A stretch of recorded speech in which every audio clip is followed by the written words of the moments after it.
Ever thought about what it's like to run out of air in complete darkness? Get ready, because we're diving into the chilling tale of Luis Martinez and the Cenote Xtabay. It's August 12, 2009.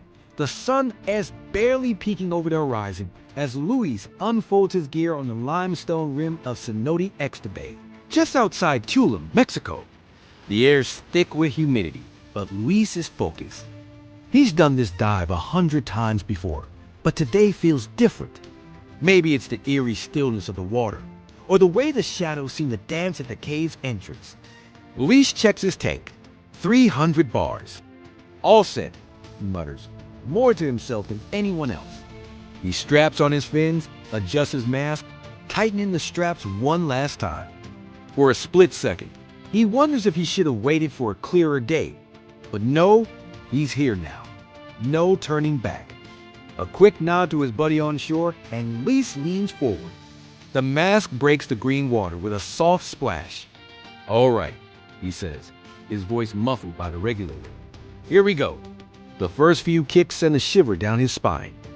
The water feels cool around his body, a stark contrast to the muggy air above. At 10 feet down, sunlight filters through an ethereal green beams. "So clear," Luis murmurs, mesmerized by the play of light and shadow. Small fish scatter as he drifts deeper, their silver scales flashing in his torch beam. Luis reaches the tether line marking the tunnel entrance. He clips in, double-checking the carabiner. The narrow gap looms before him, a dark maw in the rock face. For a moment, he hesitates, but curiosity wins out and he pushes through. At 40 feet, his gauge reads 280 bars.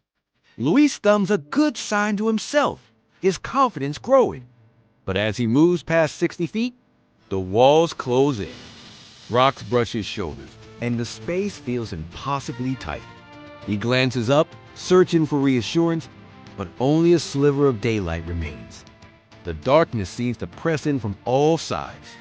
Suddenly, at 80 feet, a sharp stalactite grazes his regulator clip. Luis winces, more from surprise than pain.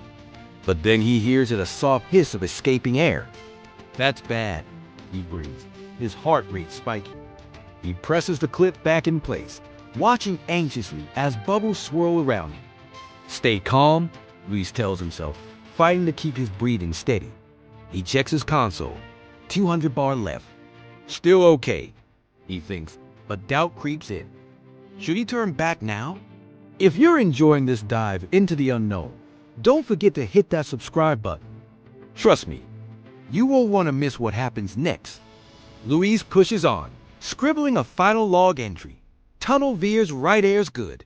But as he rounds the bend, his light flickers once, then again. "Come on," he pleads, tapping the torch. "Not now."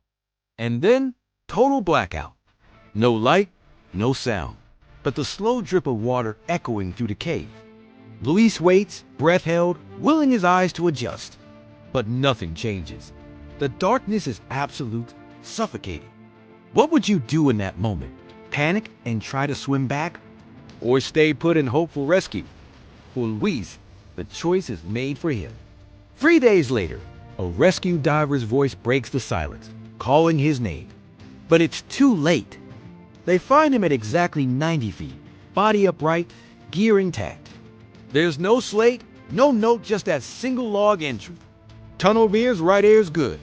The words haunt the rescue team as they bring Luis to the surface. Technicians pore over his equipment, searching for answers. But they find no gear failure, no malfunction. The regulator checks out spotless. It's as if Luis simply stopped. Local guides whisper theories. Maybe he achieved something deeper than he planned. Maybe the cave itself claimed him. But Luis's last recorded words hang unanswered in that underwater cavern, a chilling reminder of the risks that come with pushing the limits of exploration. So, what do you think happened to Luis in those final moments?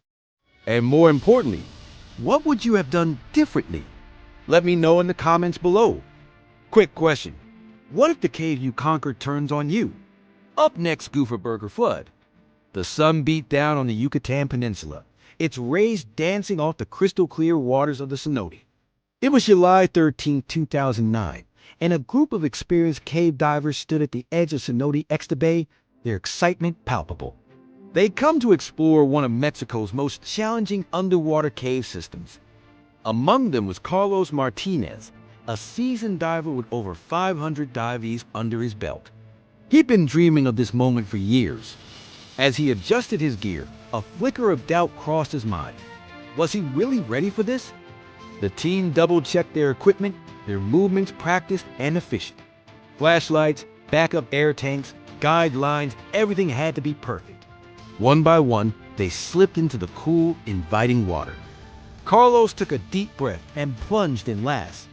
The world above disappeared, replaced by an eerie, silent realm of twisted rock formations and hidden passages.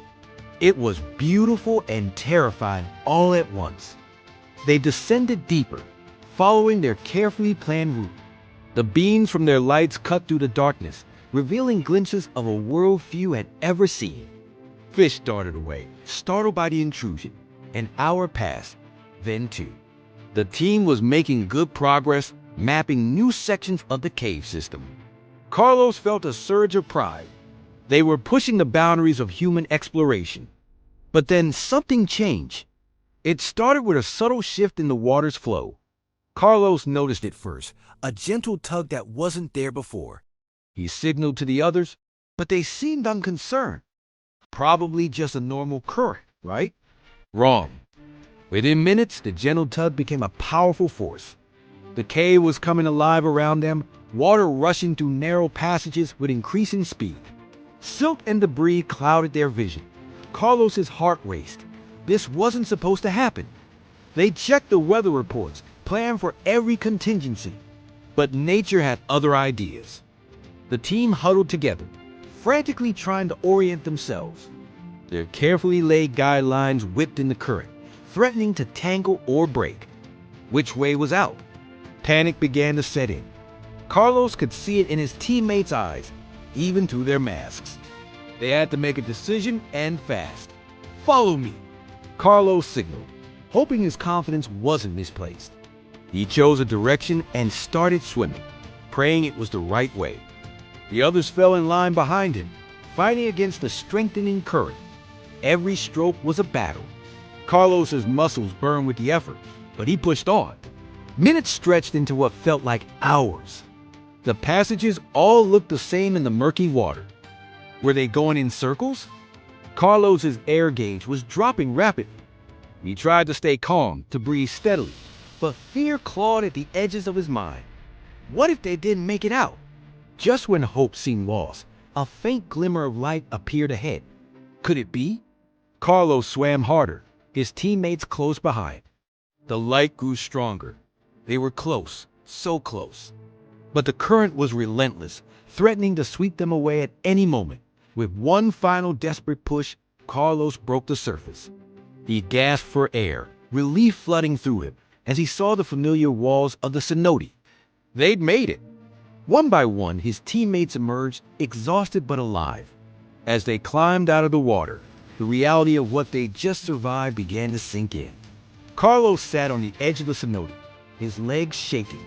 He'd let them out, but it had been too close. The cave they thought they knew had turned on him in an instant. As the adrenaline faded, questions began to swirl. What had caused the sudden change in water flow? Could they have predicted it?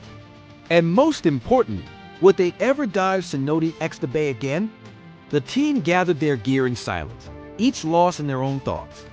They'd come seeking adventure and found something far more profound, a reminder of nature's awesome power and their own fragility. As they drove away from the cenote, Carlos couldn't shake the image of those dark, swirling waters.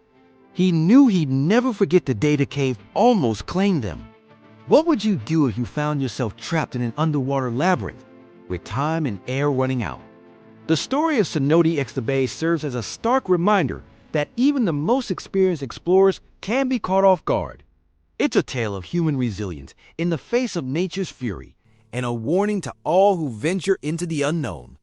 As night fell over the Yucatan, the cenote returned to its quiet slumber. But for Carlos and his team, the memory of that day would echo through their dreams for years to come. Stay tuned for our next heart-pounding tale of survival against the odds. And tell us which story of subterranean terror haunts you the most.